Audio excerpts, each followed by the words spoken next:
متفاعل متفاعل متفاعل متفاعل متفاعل متفاعل عجبا على الغفلات يا إخواني لسنا نفكر عن لياغ زماني أفلا ترون تفكروا وتدبروا بين السطور أوامر القرآن كل العلوم من الإله الخالق للهدى والسلام للإنسان وفشى العلوم على الأراضي والسماء فعلت ببرقشة من الألوان دينا وتقنية علوما حرفة حسب السليقة من أولي الأفنان لا السلام عليكم. بسم الله الرحمن الرحيم. الحمد لله الذي هدانا لهذا وما كنا لنهتدي لولا أن هدانا الله. اللهم صل على محمد وعلى آل محمد كما صليت على إبراهيم وعلى آل إبراهيم وبارك على محمد وعلى آل محمد كما باركت على إبراهيم وعلى آل إبراهيم إنك حميد مجيد. أما بعد فإن خير الكلام كلام الله وخير الحديث كتاب الله وخير الهدي هدي محمد صلى الله عليه وسلم وشر الأمور محدثاتها وكل محدثة بدعة وكل بدعة ضلالة. أعوذ بالله من الشيطان الرجيم. بسم الله الرحمن الرحيم. يا أيها الذين آمنوا اتقوا الله حق تقاته ولا تموتن إلا وأنتم مسلمون. بسم الله الرحمن الرحيم. يا أيها الذين آمنوا اتقوا الله حق تقاته ولا تموتن إلا وأنتم مسلمون. فاستجاب لهم أني لا أضيع عمل عامل منكم من ذكر أو أنثى بعضكم من بعض. സ്നേഹമുള്ള സത്യവിശ്വാസിനികളെ, സഹോദരിമാരെ, അള്ളാഹുവിനെ സൂക്ഷിച്ച് ജീവിക്കണമെന്നും എന്നെയും നിങ്ങളെയും ഞാൻ ഓർമ്മപ്പെടുത്തുകയാണ്.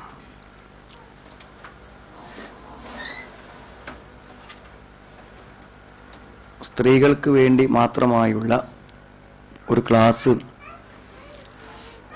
ഇവിടെ ഈ വൈകുന്നേര സമയത്ത് ഇവിടെ സംഘടിപ്പിക്കപ്പെട്ടിരിക്കുകയാണ്. വളരെ അർത്ഥവത്തായ ആശയവിശാലതയുള്ള ഒരു വിഷയമാണ് ഇവിടെ തിരഞ്ഞെടുത്തിരിക്കുന്നത്.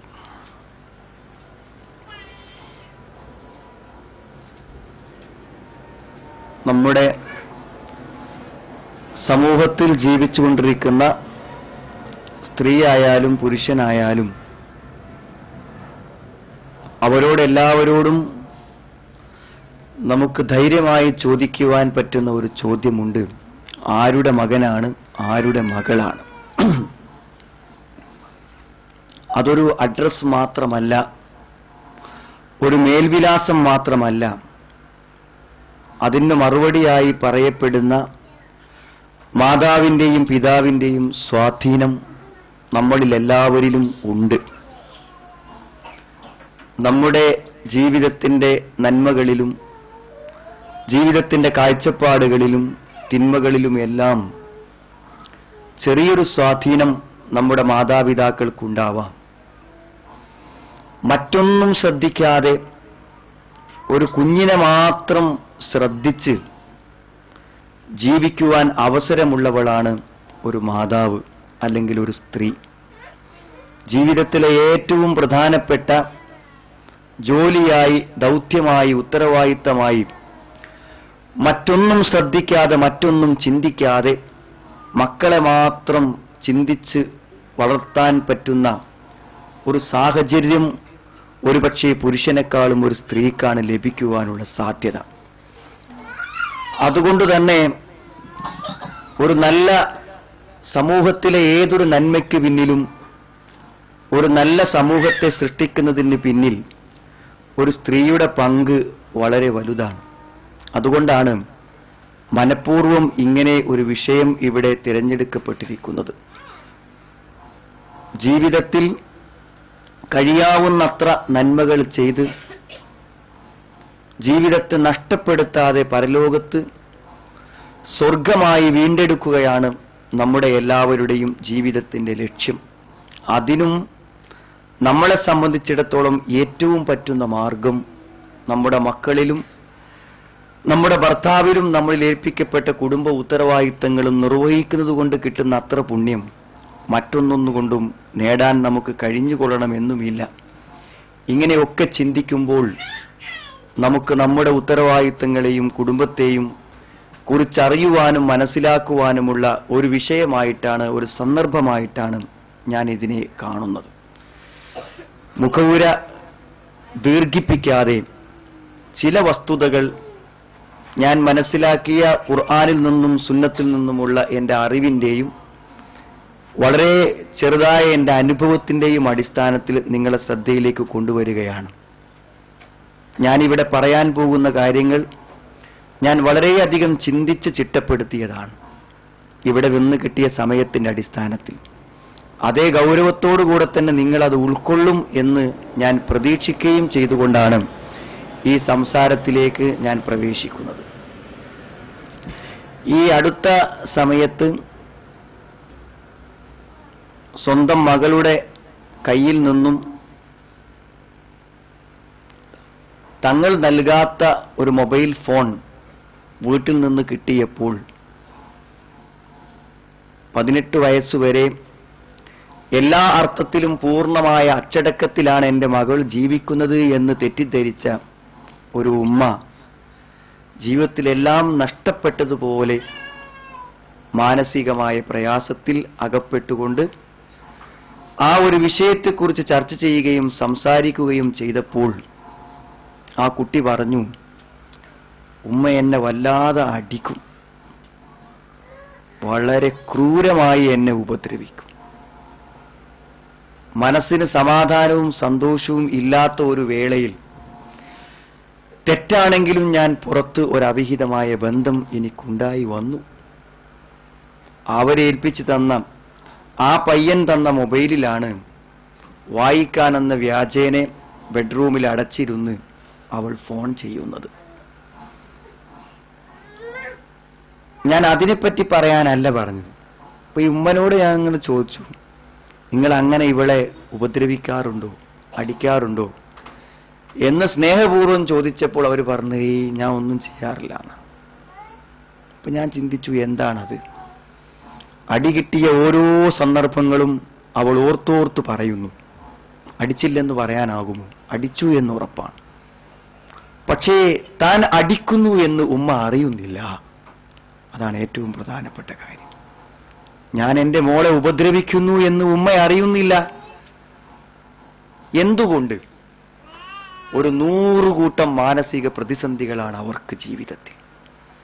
ഈ മനപ്രയാസത്തിന്റെ വേദനകളിൽ തന്റെ മനസ്സിന്റെ വിഷമങ്ങളെ തന്റെ പ്രിയപ്പെട്ട മക്കളോട് അല്ലെങ്കിൽ പ്രിയപ്പെട്ട മകളോട് ചെറിയ ചെറിയ പ്രതിസന്ധികളും പ്രയാസങ്ങളും വരുമ്പോൾ അത് ഒരു ദേഷ്യമായി, പരാക്രമമായി പരിണമിക്കുകയാണ്. താൻ അറിയാതെ താൻ പാൽ കൊടുത്തു വളർത്തിയ എല്ലാ കാര്യത്തിലും അങ്ങേപറ്റം സ്നേഹത്തോടെ കാണുന്ന മകനെയോ അടിക്കണമെന്ന് വിചാരിച്ചിട്ടല്ല.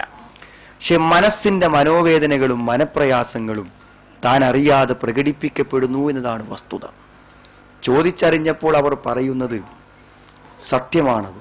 ഞാൻ വല്ലാത്തൊരു മാനസിക സംഘർഷത്തിലാണ്. ഭർത്താവ് നാട്ടിലുള്ള ഗൾഫിലാണ്. അയൽപക്കത്തുള്ള വീടുകളിലൊന്നും കുടുംബനാഥന്മാരില്ല. എല്ലാം ഭർത്താവിന്റെ സഹോദരന്മാരുടെ വീടുകളാണ്. അതുകൊണ്ട് തന്നെ എന്റെ മക്കളുടെ ഉത്തരവാദിത്വം വാപ്പയും ഉമ്മയുമായി ഞാൻ നിർവഹിക്കുന്നു. അതേപോലെ തന്നെ പ്രായമായ മാതാവിനെ ഞാൻ പരിചരിക്കുന്നു. എല്ലാം ഞാനാണ് ചെയ്യുന്നത്. എന്റെ മനസ്സിനൊരു സമാധാനവും സന്തോഷവും ഒരു നേരത്തും ഇല്ലാന്ന്. സഹോദരിമാരെ, അവിടെ നിന്നാണ് ഞാൻ ഈ വിഷയം ആരംഭിക്കുന്നത്. നല്ല ഒരു സമാധാനപൂർവമായ ഒരു മനസ്സിനു മാത്രമേ ഒരു നല്ല കുടുംബത്തെ സൃഷ്ടിക്കുവാനും മക്കളെ നല്ല രൂപത്തിൽ വളർത്തിക്കൊണ്ടുപോകുവാനും സാധ്യമാവുകയുള്ളൂ. അതുകൊണ്ട് എനിക്ക് നിങ്ങളോട് പറയുവാനുള്ളത്, മനസ്സമാധാനത്തോടെ നിങ്ങൾ ജീവിക്കണം.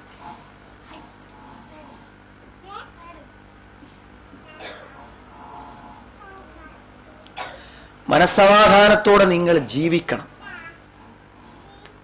അതെന്നെങ്കിലും വരുമെന്ന് സ്വപ്നം കണ്ടിരിക്കേണ്ടതല്ല. ഇപ്പോഴുള്ള സാഹചര്യങ്ങളും ചുറ്റുപാടുകളും വെച്ച് ഈ നിമിഷം മുതൽ ആരംഭിക്കേണ്ടതാണ്. പലരോടും നമ്മൾ പറയുമ്പോൾ ദൂരങ്ങളിലേക്ക് ചൂണ്ടി അവർ പറയും, അത് വരുമ്പോൾ എനിക്ക് ജീവിതത്തിൽ സമാധാനം വരും. അത് ഭർത്താവ് വാങ്ങിയ വീട് വെക്കാൻ വാങ്ങിയ സ്ഥലമാണ്. അവിടെ ഒരു വീട് ഉയരുമ്പോൾ എന്റെ ജീവിതം സമാധാനകരമാകും. പലപ്പോഴും പല ലക്ഷ്യങ്ങളെയും ചൂണ്ടിക്കാണിച്ച് പറയാറുണ്ട്. തെറ്റാണത്. ഒരു വിശ്വാസിക്ക്, ഇസ്ലാമിനെ കുറിച്ച് ഉൾക്കൊണ്ട ഒരാൾക്ക് മനസ്സമാധാനത്തോടെ ജീവിക്കാൻ ഒന്നും കാത്തിരിക്കേണ്ടതില്ല. അതുകൊണ്ട് ആദ്യം നാം നമ്മുടെ മനസ്സിനെ നമ്മുടെ വിശ്വാസങ്ങൾക്കും നാം ആചരിക്കുന്ന നമ്മുടെ ഇസ്ലാമികമായ അധ്യാപനങ്ങൾക്കും അനുസരിച്ചുകൊണ്ട് നാം ഒന്ന് ക്രമീകരിച്ചേ പറ്റൂ. അതാണ് ഏറ്റവും ഒന്നാമത്തെ കാര്യം. സഹോദരിമാരെ, നിസ്സാരമായ ചില പ്രശ്നങ്ങൾ, വളരെ നിസ്സാരമായ പ്രശ്നങ്ങൾ, ആ പ്രശ്നങ്ങൾ ആലോചിച്ചും അതിനെക്കുറിച്ച് പറഞ്ഞും അതിനെക്കുറിച്ച് ചർച്ച ചെയ്തും ജീവിതത്തിന്റെ എത്രയോ അനുഭവിക്കേണ്ട സുഖങ്ങളെയാണ് നമ്മുടെ സഹോദരിമാർ നഷ്ടപ്പെടുത്തി കളഞ്ഞത്.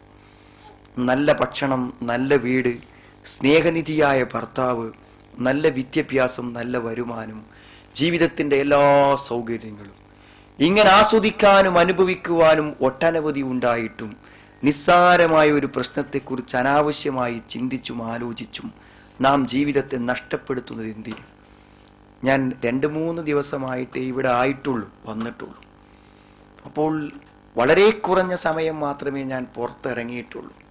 കഴിഞ്ഞ 2 തവണ ഇവിടെ വന്നിട്ടുണ്ടെങ്കിലും ഇവിടെ ഇന്നത്തെ ഒരു ദിവസം ഒരല്പസമയം പുറത്തിറങ്ങിയപ്പോൾ എന്റെ മനസ്സിൽ തോന്നിയ ഒരാശയം ഞാൻ നിങ്ങളോട് പറയട്ടെ. ലോകത്തെ പല രാജ്യങ്ങളിൽ നിന്നും ഒരു സുഖവാസം ഉദ്ദേശിച്ചുകൊണ്ട് ടൂറിസ്റ്റുകൾ വരുന്ന ഒരു രാജ്യമാണ് ഈ UAE. നിങ്ങൾക്കും അതറിയാമായിരിക്കും. പല രൂപത്തിലും പല കോലത്തിലും ജീവിതത്തിന്റെ പല അനുഭവങ്ങളും അനുഭവിക്കാൻ ആളുകൾ ഇവിടെ വരുന്നുണ്ട്. ജീവിതത്തിന്റെ സുഖസന്തോഷങ്ങളെ അനുഭവിക്കാൻ ഇവിടെ പല വഴികളും അന്വേഷിച്ചെത്തുന്നവരെ കാണുമ്പോൾ ഒരല്പമൊക്കെ എല്ലാവരെ പോലെയും ഒരു ഭൗതികമായ സംവിധാനവും സുഖവുമൊക്കെ ഉണ്ടായാൽ എന്താ എന്ന് ഇവിടെ ജീവിക്കുന്ന ഒരാൾക്ക് ആഗ്രഹം തോന്നിയേക്കാം.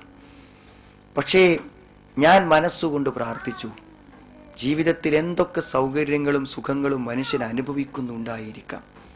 അല്ലാഹുവേ, സ്വർഗം തരാതിരിക്കരുതേ. എന്തേ അങ്ങനെ പറയാൻ? സ്വർഗം തരാതിരിക്കരുതേ. നിങ്ങളോടിത് പറയേണ്ട ആവശ്യം എനിക്കില്ല. പക്ഷെ മനസ്സുകൊണ്ട് ഞാൻ പ്രാർത്ഥിച്ചു, സ്വർഗം തരാതിരിക്കരുതേ. എന്തേ സ്വർഗം തരാതിരിക്കരുതേ എന്ന് പറയാൻ കാരണം, ഇവിടെ എല്ലാവരും അനുഭവിക്കുന്ന സുഖങ്ങൾ, നിങ്ങൾ എത്ര കുടുംബങ്ങളിൽ നിന്നാണ് ഇവിടെ വന്നത്? നിങ്ങൾ അടുത്തിരിക്കുന്ന സഹോദരിയെ പരിചയപ്പെട്ട് അവളുടെ ഭർത്താവിനെയും വീട്ടിലെ സാഹചര്യങ്ങളെയും ആലോചിക്കുമ്പോൾ കേൾക്കുമ്പോൾ നമുക്ക് തോന്നും, എനിക്കങ്ങനെയില്ലല്ലോ. എല്ലാം അനുഭവിക്കാൻ ഇവിടെ പറ്റില്ല.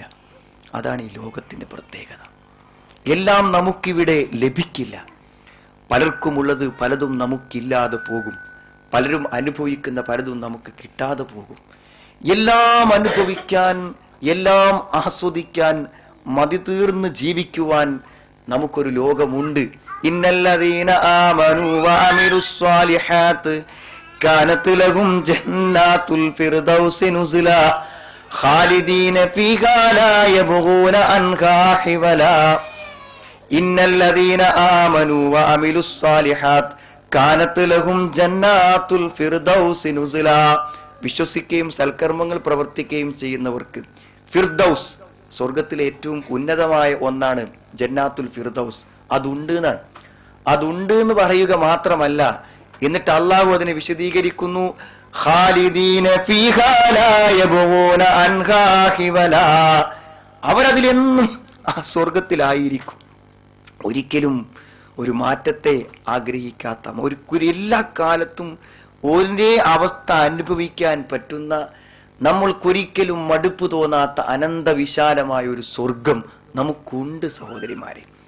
ഞാൻ പറഞ്ഞ അങ്ങനെ ഒരു ബോധ്യത നമ്മളെ സംബന്ധിച്ചിടത്തോളം ജീവിതത്തിൽ ഉണ്ട് എന്നുണ്ടെങ്കിൽ അവിടെ അവർക്കുണ്ട്, ഇവർക്കുണ്ട്, അങ്ങനെയുണ്ട്, ഇങ്ങനെയുണ്ട് എന്നൊക്കെ ആലോചിച്ച് നമ്മുടെ മനസ്സ് എന്തിനാ അസ്വസ്ഥമാകണം?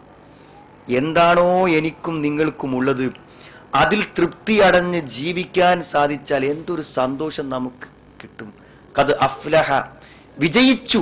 വിജയിച്ചു എന്ന് പറഞ്ഞാൽ നാളെ വിജയിച്ചു എന്നല്ല, അടുത്ത കൊല്ലം വിജയിച്ചു എന്നല്ല, ഭർത്താവിനൊരു ജോലി പ്രൊമോഷൻ കിട്ടിയപ്പോൾ വിജയിച്ചു എന്നല്ല, ഒരു പുതിയ വീട് പണി പൂർത്തിയായപ്പോൾ വിജയിച്ചു എന്നല്ല.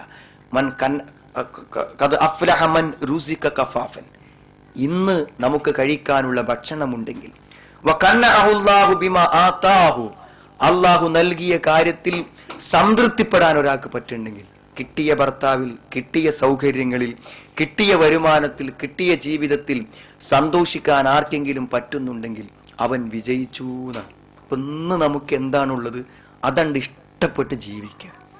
വിജയിച്ചു എന്നാ പറഞ്ഞത്, ആ നിമിഷം വിജയിച്ചു. എന്നാൽ മറ്റു പലതും ചിന്തിച്ച് ഒരു പോരായ്മയെക്കുറിച്ചും അപൂർണതയെക്കുറിച്ചും ചിന്തിക്കുന്നുവെങ്കിൽ നമുക്ക് എങ്ങനെ സന്തോഷിക്കാൻ പറ്റും? ഒരിക്കലും പറ്റൂല. അതുകൊണ്ട് എന്താണെന്നറിയൂ, ഉള്ളതിൽ സംതൃപ്തിപ്പെട്ട്, ഉള്ളതിൽ ആനന്ദിച്ച്, ഉള്ളത് അനുഭവിച്ച്, ഉള്ളത് ആസ്വദിച്ച് ജീവിക്കുക എന്നുള്ളത് തന്നെയാണ് ഏറ്റവും പ്രധാനം. പിന്നെ ഞാൻ പറയണത് എന്താ വെച്ചാൽ, ചിലപ്പോൾ നമ്മൾ അങ്ങനെയൊക്കെ സമാധാനിക്കാൻ വിചാരിച്ചാലും, നമ്മൾ എത്ര പ്രയാസങ്ങളും മനസ്സിൽ ഒതുക്കിയാലും ചിലപ്പോഴൊക്കെ മുള്ളിലൂടെ നടക്കുന്ന പോലെ ഇടക്ക് മുള്ളുകൾ തട്ടും, ചെറിയ മുറിവുകളാകും. അത് ഭർത്താവിന്റെ സ്വഭാവത്തിലോ അല്ലെങ്കിൽ നമ്മുടെ പെരുമാറ്റത്തിലോ വീട്ടിലോ ഉണ്ടാകുന്ന നിസ്സാരമായ ചില പ്രശ്നങ്ങൾ നമ്മളെ അസ്വസ്ഥതപ്പെടുത്തിക്കൊണ്ടിരിക്കും. എത്ര മറക്കാൻ ശ്രമിച്ചാലും, എത്ര വേണ്ടെന്ന് വെച്ചാലും ചില പ്രശ്നങ്ങൾ നമ്മളെ അലട്ടിക്കൊണ്ടിരിക്കും. ഒന്നുമില്ല, നമുക്കതിനെക്കുറിച്ച് കാഴ്ചപ്പാടും വിവരവുമുള്ള ഒരാളോട് ഒരു ഉപദേശം തേടുക മാത്രം. പറഞ്ഞു തീർക്കേണ്ട, ചോദിച്ചു മനസ്സിലാക്കേണ്ട കാര്യങ്ങൾ ചോദിച്ചു മനസ്സിലാക്കി അതിനൊക്കെ നല്ലൊരു മറുപടിയും അതേപോലെ നല്ലൊരു കാഴ്ചപ്പാടും ജീവിതത്തിൽ ഉണ്ടായാൽ പരിഹരിക്കാവുന്നതേ അതുള്ളൂ. അപ്പോൾ പറഞ്ഞു തീർക്കേണ്ടത് ചോദിച്ചറിയേണ്ടത് ചോദിച്ചറിഞ്ഞും ബാക്കിയുള്ള കാര്യങ്ങളിൽ ഒരു നല്ല കാഴ്ചപ്പാടുണ്ടാക്കിയും സംതൃപ്തമായൊരു മനസ്സു നിങ്ങൾക്കുണ്ടോ, നിങ്ങളാൽ നയിക്കപ്പെടുന്ന മക്കൾ, നിങ്ങളാൽ നയിക്കപ്പെടുന്ന കുടുംബം, ഒരുപക്ഷെ അവിടെ ജനിക്കുന്ന, അവിടെ പിറക്കുന്ന മക്കൾ നല്ല മക്കളായിരിക്കും. ഞാനിത് വെറുതെ പറയുകയല്ല സഹോദരിമാരെ. ചില കുട്ടികളുടെ മുഖത്ത് നോക്കിയാൽ അവർ അങ്ങേയറ്റം ക്ഷീണിതരായി കാണുന്നു, അവശരായി കാണുന്നു. എന്താണതിന്റെ കാരണമെന്നു ചിന്തിച്ചാൽ പോഷകാഹാരങ്ങൾ ലഭിക്കാത്തതല്ല അവർക്ക് കാരണം. പിന്നെ എന്താണ്? കളിക്കാൻ കളിക്കോപ്പുകളില്ലാത്തതല്ല കാരണം, കളിക്കാൻ കൂട്ടുകാരില്ലാത്തതല്ല കാരണം. ഒരു പക്ഷേ ഈ ഭൂമിയിലെ വെളിച്ചം കാണും മുമ്പ് ഗർഭപാത്രത്തിൽ വെച്ചു പോലും മാതാപിതാക്കളുടെ ഒരു സന്തോഷകരമായ അവസ്ഥ അനുഭവിക്കാൻ പറ്റാത്ത ഹതഭാഗ്യരായ അനാഥരെന്നു ഞാൻ വിളിക്കുന്ന കുട്ടികൾ, വാപ്പയും ഉമ്മയും ശണ്ട കൂടുന്നതും വീട്ടിലെ വഴക്കുകളും അതേപോലെ തന്നെ പ്രതിസന്ധികളും ഗർഭപാത്രം തൊട്ട് അനുഭവിക്കേണ്ടി വന്ന കുട്ടികൾ നിങ്ങൾക്കറിയുമോ എന്ന് എനിക്കറിയില്ല. അംഗവൈകല്യങ്ങൾ കുട്ടികൾക്ക് സംഭവിക്കാൻ പല കാരണങ്ങളുമുണ്ട്. നാം കഴിക്കുന്ന മരുന്നുകളെ കൊണ്ടുവരാം, അതേപോലെ തന്നെ പാരമ്പര്യം കൊണ്ടുവരാം, പലതുകൊണ്ടും വരാം. എന്നാൽ മാനസിക പ്രയാസങ്ങളെ കൊണ്ട്, ഗർഭകാലത്തുണ്ടാകുന്ന അസ്വസ്ഥമായ മാനസികാന്തരീക്ഷങ്ങളെ കൊണ്ട് വികലാംഗരായ എത്ര കുട്ടികൾ നടക്കാൻ കഴിയാതെ, സംസാരിക്കാൻ കഴിയാതെ ഇവിടെ ജീവിക്കുന്നുണ്ട്.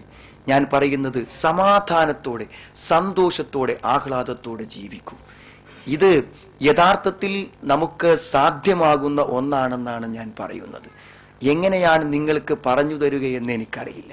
അതായത് ജീവിതത്തിന്റെ എക്കാലത്തും കളിയും തമാശയും പറഞ്ഞ് വീട്ടുമുറ്റത്തോടിക്കളിക്കുന്ന കുഞ്ഞുങ്ങളെ പോലെ ആനന്ദത്തോടെ ജീവിക്കാൻ ഭാര്യ ഭർത്താക്കന്മാർക്ക് പറ്റുമെന്നാണ് ഞാൻ വിശ്വസിക്കുന്നത്.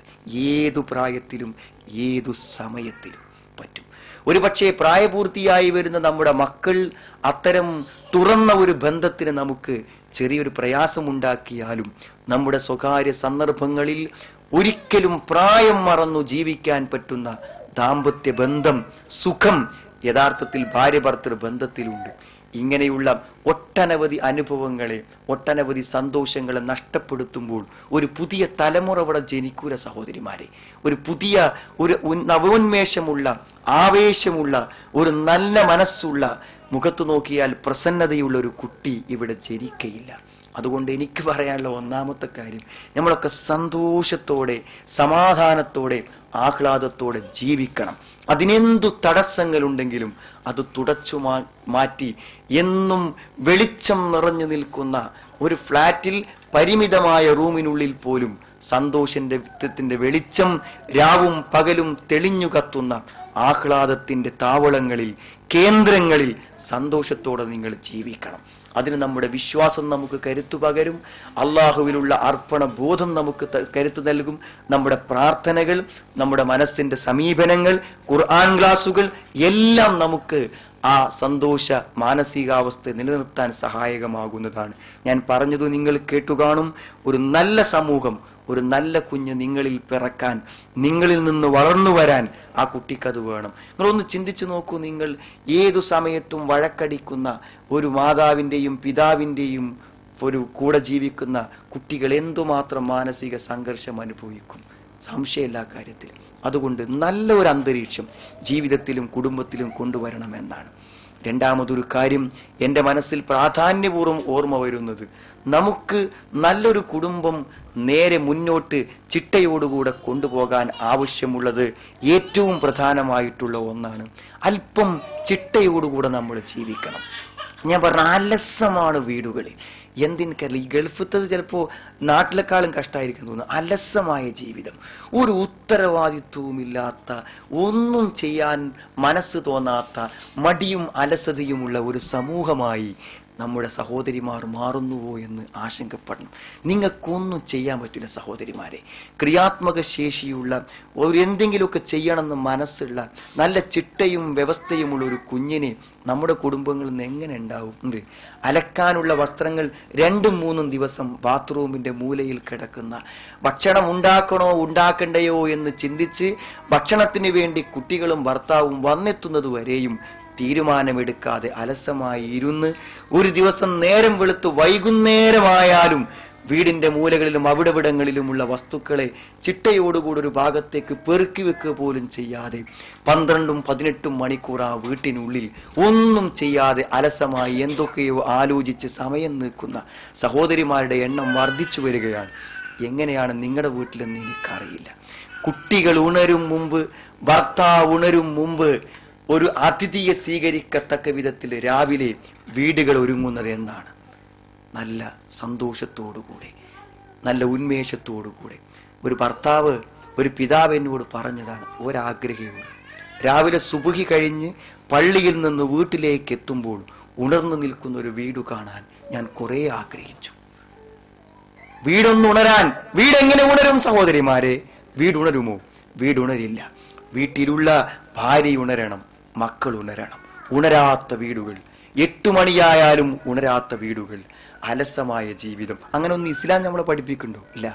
ചിട്ട, എല്ലാം സമയക്രമത്തിൽ. കുളിക്കാൻ സമയം, 9 മണിക്ക് വെയിൽ ചൂടാവുന്നതിന് വേണ്ടി മുമ്പ് കുളിക്കണമെന്നാണ് ആയുർവേദത്തിന്റെ നിയമം. കുളിച്ചാലേ പറ്റൂ. 9 മണി കഴിഞ്ഞ് വെയിൽ ചൂടായിട്ട് കുളിച്ചാൽ അതു മതി അസുഖം വരാൻ എന്നവർ പറയാറുണ്ട്. ദേഹം ചൂടാകും മുമ്പ് രാവിലത്തെ തണുപ്പിൽ കുളിച്ചിരിക്കണം എന്നാണ്. ഏതു സ്ത്രീക്ക് പറ്റും അത്? രാവിലെ 9 മണിക്ക് മുമ്പ് കുളിക്കണമെങ്കിൽ ജോലി തീർക്കണ്ടേ? അല്ലാതെ കുളിക്കാൻ പറ്റുമോ? കുളിക്ക് മുമ്പ് തീർക്കേണ്ടതൊക്കെ തീർത്തിരിക്കണം. അങ്ങനെ ഒരു ചിട്ടയോടെ ജീവിക്കാൻ, ആ ചിട്ടയാണ് സഹോദരിമാരെ നമസ്കാരം. നിങ്ങൾക്ക് ചിട്ടയുണ്ടോ അവർ മാത്രമേ സമയത്ത് നമസ്കരിക്കൂ. ചിട്ടയില്ലാത്തവർ സമയത്തു നമസ്കരിക്കില്ല. സമയത്തു നമസ്കരിക്കുന്നവർക്ക് അതിന്റെ ചിട്ടയുണ്ടാകും. അതല്ലേ നമസ്കാരത്തിന്റെ ഏറ്റവും വലിയ പ്രത്യേകത നിങ്ങൾക്കറിയില്ലേ? സമയമാണ്. ഇന്ന സ്വലാത്ത കാനത്ത് അലൽ മുഅ്മിനീന കിതാബം മൗഖൂതാ. തീർച്ചയായും നമസ്കാരം സത്യവിശ്വാസികൾക്ക് സമയം നിർണയിച്ച ഒന്നാകുന്നു എന്നാണ്. ഇത് എവിടെ പറഞ്ഞത് നിങ്ങൾ? സൂറത്തുൽ നിസാഇൽ. ഏതാ സന്ദർഭം എന്ന് നിങ്ങൾ? യുദ്ധത്തെക്കുറിച്ചാ പറയുന്നത്. എന്താ യുദ്ധത്തിന്റെ? പകല് മാത്രമേ യുദ്ധമുള്ളൂ, രാത്രി യുദ്ധമല്ല. പക്ഷെ പകല് മാത്രമുള്ള യുദ്ധവേളകളിൽ യുദ്ധത്തിൽ വെച്ച് നമസ്കരിക്കാൻ പഠിപ്പിക്കുകയാണ് ഖുർആൻ. യുദ്ധം കഴിഞ്ഞിട്ട് നിസ്കരിച്ചാൽ പോരെ. നമ്മുടെ നാട്ടിലൊക്കെ കളാക്കലാണ് 5 വക്തും ഒന്നിച്ച് നിസ്കാരം ഇശാന്റെ സമയത്ത്. അങ്ങനെ നിസ്കരിക്കുന്ന ആൾക്കാരുണ്ട്. അങ്ങനെയൊക്കെ ഇസ്ലാമിലുണ്ടെങ്കിൽ പറഞ്ഞാൽ പോരെ. ഇമാമുൻ ജമാഅത്തുമായി ഹുദൂഹിദറക്കും ശരിക്കും ജാഗ്രതയോടുകൂടെ ആയുധങ്ങൾ കയ്യിലെടുത്ത് യുദ്ധക്കളങ്ങളിൽ നമസ്കാരം ജമാഅത്തായി നിർവഹിക്കാൻ പഠിപ്പിക്കുന്നു. ജോലി തിരക്കുകളിലും എന്ത് പ്രതിസന്ധികളിലും നമസ്കാരം ചിട്ടയോടെ നിർവഹിക്കാൻ ശ്രമിക്കുമ്പോൾ നമ്മുടെ ജീവിതത്തിന് ചിട്ടുണ്ടാവും അല്ലേ? സുബഹി സമയത്ത് നിസ്കരിക്കണം എന്ന് വിചാരിച്ചാൽ 6 മണിക്ക് മുമ്പെങ്കിലും നീക്കണ്ടേ സഹോദരിമാരെ? ഇപ്പോഴേ നടക്കുള്ളൂ. വീട്ടിലെല്ലാവരും സമയത്ത് സുബഹി നിസ്കരിക്കുകയാണെങ്കിൽ എങ്ങനെ സുബഹി ഉണരാതിരിക്കൂല. അപ്പൊ എന്താ അറിയോ, അങ്ങനെ ഒരു കാഴ്ചപ്പാട് ശരിക്കു വേണം. എല്ലാറ്റിനും അടിക്കാനും തുടക്കാനും അലക്കാനും കുളിക്കാനും നമസ്കരിക്കാനും ഉറങ്ങാനും എല്ലാറ്റിനും ചിട്ടയത്തൊരു സമയം യഥാർത്ഥത്തിൽ ഉണ്ടാവുക എന്നുള്ളത്. ഈ ചിട്ടയൊത്തൊരു സമയമില്ലെങ്കിൽ എന്താ ഉണ്ടാകുക? ഒന്നുമില്ല. ഞാൻ പറഞ്ഞ ഒരു വിദ്യാഭ്യാസവും ഒരു വ്യവസ്ഥയുമില്ലാത്ത എന്റെയും നിങ്ങളുടെയും ചെറുപ്പകാലങ്ങളിലേക്ക് വന്നാൽ നമുക്കറിയാം എല്ലാ ജോലിയും വീട്ടിലുള്ളത് ചെയ്യിപ്പിച്ചിരുന്നു നമ്മുടെ മാതാപിതാക്കൾ നമ്മളെ കൊണ്ട്, എന്റെയൊക്കെ പ്രായത്തിൽ. പക്ഷെ എന്തൊക്കെ ചെയ്താലും മഗ്‌രിബ് ബാങ്ക് കൊടുത്താൽ ഉടനെ വാപ്പയുടെയും ഉമ്മയുടെയും മുഖഭാവം മാറും. കൈയും കാലും കഴുകി വൃത്തിയായി വന്ന് മണ്ണെണ്ണ വിളക്ക് കത്തിച്ച് വായിക്കാൻ പറഞ്ഞിരുന്നു അന്ന്. വായിക്കണം, പഠിക്കണം എന്നതിന്റെ കാര്യത്തിൽ വലിയൊരു കാഴ്ചപ്പാടൊന്നും ഇല്ലെങ്കിലും സമയത്തൊന്ന് ആ സമയത്ത് ഇരിക്കണമെന്ന് നിർബന്ധിക്കുകയും ചെയ്തിരുന്നു. നമ്മുടെ കുട്ടികൾക്ക് ചിട്ടയുണ്ടോ വല്ല കാര്യത്തിലും? എന്തിലുണ്ടോ സഹോദരിമാരെ ചിട്ട? ഒരു വ്യവസ്ഥ. പഠിക്കേണ്ട സമയം, നമസ്കരിക്കേണ്ട സമയം, വായിക്കേണ്ട സമയം, കളിക്കേണ്ട സമയം. നമുക്ക് ചിട്ടയുണ്ടെങ്കിലേ നമ്മുടെ മക്കൾക്ക് ചിട്ടയുണ്ടാവും. ഇസ്ലാം അങ്ങനത്തെ ഒരു സമയക്രമവും ചിട്ടയും നമ്മളെ പഠിപ്പിക്കേണ്ടതുണ്ട്. എന്നാൽ നിങ്ങൾ നോക്കൂ സഹോദരിമാരെ, ഏറ്റവും അത്ഭുതപ്പെടുത്തുന്ന ഒന്നാണ് ഒന്നും സമയത്ത് ചെയ്യാതെ, ഒന്നും കൃത്യമായി ചെയ്യാതെ കുറേ സമയം. എന്നിട്ട് ഞാൻ പറഞ്ഞു, അവനവൻ ചെയ്യേണ്ട ജോലി സമയത്ത് ചെയ്താൽ തന്നെ എന്താ അറിയൂ, വേറെ ചിന്തകളൊന്നും മനസ്സിലുണ്ടാവൂല. ഉണ്ടാവൂ? നമുക്ക് ചെയ്യേണ്ട കാര്യങ്ങൾ ഇങ്ങനെ ചെയ്തുകൊണ്ടിരിക്കുമ്പോൾ വേറെ എന്തെങ്കിലും ആലോചിക്കാൻ നേരം ഉണ്ടാവും. ഇത് ചെയ്യേണ്ട ജോലികളെ ചെയ്യാതിരിക്കുമ്പോൾ വേറെന്തൊക്കെയോ അനാവശ്യമായ ചിന്തകളാണ് മനസ്സിൽ. അപ്പോഴാണ് ടിവിയും അപ്പോഴാണ് മറ്റു പ്രശ്നങ്ങളൊക്കെ നമ്മുടെ ജീവിതത്തിലേക്ക് കടന്നു വരുന്നതെന്ന് മനസ്സിലാക്കുക. അപ്പൊ ഞാൻ പറഞ്ഞത്, ഒരു വ്യവസ്ഥ, ചിട്ട, ഒരു നല്ല സമൂഹം നിങ്ങളിൽ നിന്ന് വളരാൻ വളരെ അത്യാവശ്യമാണ് നമ്മുടെ കുട്ടികൾക്ക്. അതൊരിക്കലും ഇസ്ലാമിന്റെ അധ്യാപനങ്ങൾ പാലിക്കുന്നവരെ സംബന്ധിച്ചിടത്തോളം വീട്ടിൽ അങ്ങനത്തെ ഒരു ചിട്ട നാം അറിയാതെ വളർന്നു വരുമെന്നാണ് ഞാൻ പറഞ്ഞതിന്റെ ചുരുക്കം. മറ്റൊന്ന്, നല്ലൊരു കുടുംബം, ആ കുടുംബത്തിൽ നല്ല മക്കൾ, നല്ല ഭാവി ഉണ്ടാവാൻ നിങ്ങൾ ഉണ്ടാകേണ്ട ഒന്ന്, നിങ്ങൾ ഒരാൾക്ക് കീഴിലാവണം. നാഥനില്ലാത്തൊരു വീട്ടിൽ ഒരു നന്മയും ഉണ്ടാവില്ല. ഉണ്ടാവും? നാഥൻ വേണ്ട ഒരു വീട്ടിന്? ഒരു വീട്ടിന് ഒരു നാഥൻ വേണം.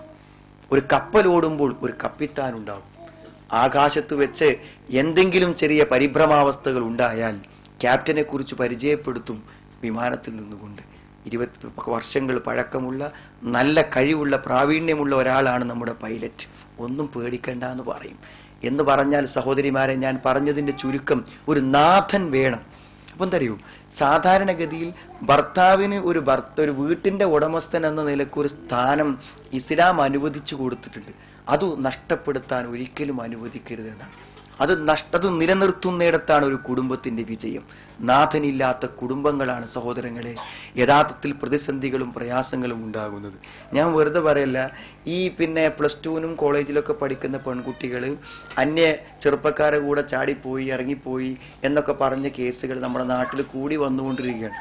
അത്തരം കുട്ടികളോട് സംസാരിക്കുമ്പോൾ കേൾക്കുന്ന ഒരു പ്രധാനപ്പെട്ട സംഗതി, അടുത്ത കാലത്ത് വളരെയധികം നമ്മളെ ചിന്തിപ്പിച്ചൊരു സംഗതി എന്താ പറയുക, ഗൾഫ് വീടുകളിലാണ് ഇത് വർദ്ധിച്ചു വരുന്നത്. അപ്പൊ നമ്മൾ ചോദിക്കുന്നത്, എന്താ ഗൾഫിൽ അങ്ങനെ വരാൻ കാരണം? ഭർത്താക്കന്മാർ ഗൾഫിലാണെങ്കിൽ എന്താ അങ്ങനെ സംഭവിക്കാൻ കാരണം? അപ്പൊ പഠിച്ചു നോക്കുമ്പോൾ എന്താ കാണുന്നത്? വാപ്പയും ഉമ്മയും വീട്ടിലുണ്ടെങ്കിൽ എന്താ വെച്ചാൽ ഉമ്മ കുട്ടികളോട് വളരെ ഫ്രണ്ട്ലി, നല്ല സൗഹൃദത്തിൽ. അപ്പോൾ പെൺകുട്ടികൾക്ക് നല്ല സമാധാനക്കാരൻ വീട്ടിൽ. സ്കൂളിൽ നിന്ന് വന്നാൽ സ്കൂളത്തെ എല്ലാ കഥകളും ഉമ്മാനോട് പറയും. അരമണിക്കൂർ അതിന് വേണം കുട്ടികൾക്ക്. നിങ്ങൾ ശ്രദ്ധിച്ചിട്ടുണ്ടോ എനിക്കറിയില്ല. ഉമ്മയുമായി നല്ല കമ്പനിയുള്ള കുട്ടികളാണെങ്കിൽ സ്കൂളിട്ട് വന്നാൽ അരമണിക്കൂർ അവർക്ക് ഉമ്മ കഥ പറയാൻ ഉമ്മാനെ കിട്ടണം. ഉച്ചക്കത്തെയും ഇന്റർവെല്ലിന്റെയും കോളേജിലേക്ക് എത്തിയപ്പോഴും ബസ്സിലുമുള്ള അതിലവർ പറയും. അവരെ ആരെങ്കിലും തെറ്റായ രൂപത്തിൽ ഒന്ന് സമീപിച്ചിട്ടുണ്ടെങ്കിൽ അവർ നിങ്ങളോടത് പറയും. നമ്മുടെ കുട്ടികളെ നമുക്ക് കൂടെ പിന്തുടരാൻ പറ്റും. എന്നാ ആ സമയത്ത് ഉമ്മ വല്ലാതെ കുട്ടിനോട് നല്ല സുഹൃത്തിനെ പോലെ ഇടപഴകുമ്പോൾ ഒന്നും സംഭവിക്കൂല. ചെറിയൊരു പ്രശ്നം വന്നാൽ ഒന്ന് താക്കീത് ചെയ്യാൻ വാപ്പയുണ്ട് അവിടെ. വാപ്പല്ലെങ്കിലോ ഉമ്മ വാപ്പയാവും. പിന്നെ ഉമ്മ വാപ്പനെ പോലെ പെരുമാറുക എന്ന് പറഞ്ഞാൽ മനസ്സിലായില്ലേ നിങ്ങൾക്ക്? അല്ലേ? ഉമ്മ വാപ്പനെ പോലെ പെരുമാറുമ്പോൾ ഇവൾ ആരോട് പറയും ഈ കഥകൾ? ആരോടും പറയാല്ല. കൂട്ടുകാരികളോട് പറയാൻ പറ്റില്ല. കാരണം കൂട്ടുകാരികളോട് പൊങ്ങച്ചമാണ് പറയുക പെൺകുട്ടികൾ. അങ്ങനെ എന്താ പൊങ്ങച്ചം? വീട്ടിലെ മുഴുവൻ പണിയും ചെയ്യിപ്പിച്ചാലും കുട്ടികളോട് പറയും നിന്റെ അമ്മനെ കൊണ്ടൊരു പണി എടുപ്പിക്കൂല എന്ന് പറയും. എന്താ? അങ്ങനെയാണ് പെൺകുട്ടികളുടെ ഒരു സ്വഭാവമാണ്. ഈ ഒരു രംഗത്തുണ്ടായപ്പോണ്ടായ അനുഭവത്തിന് ഞാൻ മനസ്സിലാക്കിയ. എന്നാൽ ഏതെങ്കിലും ഒരു ഡ്രൈവറോ ഓട്ടോറിക്ഷക്കാരനോ പരിചയപ്പെട്ടാൽ വീട്ടിലെ വാപ്പനെയും ഉമ്മയെയുള്ള എല്ലാ പ്രതിസന്ധികളും മനസ്സ് തുറന്നു പറയും. മനസ്സ് തുറന്നു പറഞ്ഞാൽ മനസ്സുകൾ അടുക്കും. പിന്നെ അവൻ ഏതു ജാതിയാണെന്ന് അവൾക്ക് പ്രശ്നമില്ല, ഏതു പ്രായമാണെന്ന് പ്രശ്നമില്ല,